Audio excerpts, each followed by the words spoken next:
Chairman. Ambassador Bolton, how many countries are there in the world? We have diplomatic recognition with over 190. There are 193 members of the UN. There are 193 countries. My guess is we're the United States of America. We're the biggest, strongest, country on the planet.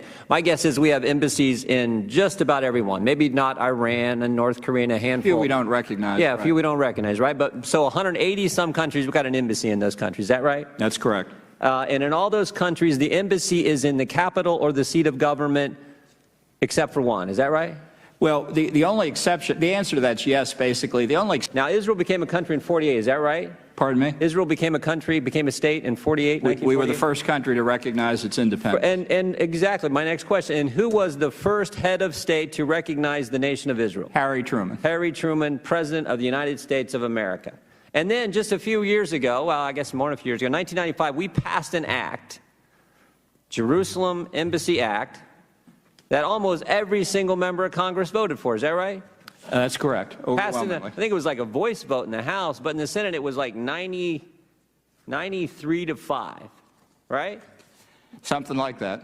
And for this act to take effect and for the embassy to go to Jerusalem, this is amazing. Congress doesn't have to do anything, something we're actually pretty darn good at, right? We don't have to do a darn, and frankly, the president doesn't have to do anything. Is that right? That's correct, and it was a sign Congress was willing to pay for it too, which is also interesting. So this is what I get. We don't have to do anything. The president doesn't have to do anything. Everyone has spoken. The president campaigned on this. The American people elected him as this was a central issue of his campaign. We do it everywhere else except one country, which just happens to be one of our best friends in the entire world. Is that right? That's correct. So this is what gets me. It's like, this is real simple to me. This is about remembering your friends. This is about loyalty. This is about recognizing the fact that there is one country in the world who stands with us every single time.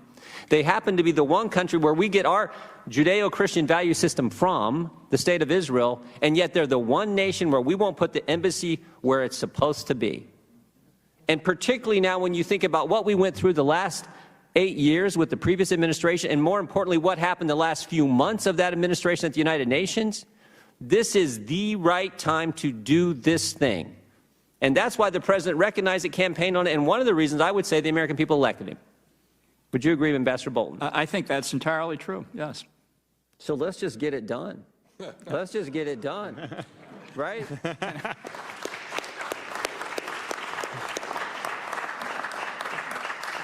I'm entirely persuaded. All right. Yeah.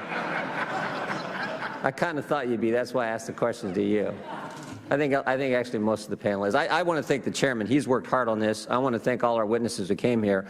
Most importantly, I want to thank the President of the United States who had the courage to say this was the right thing to do. The time is now, particularly in light of what we went through the last 8 years.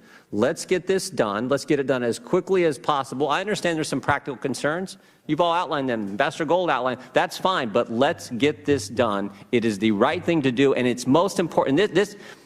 When it comes to, you got to remember who your friends are, who share your common set of values, the values that I think make the world a better place. Let's recognize all that and get this thing done. With that, I yield back.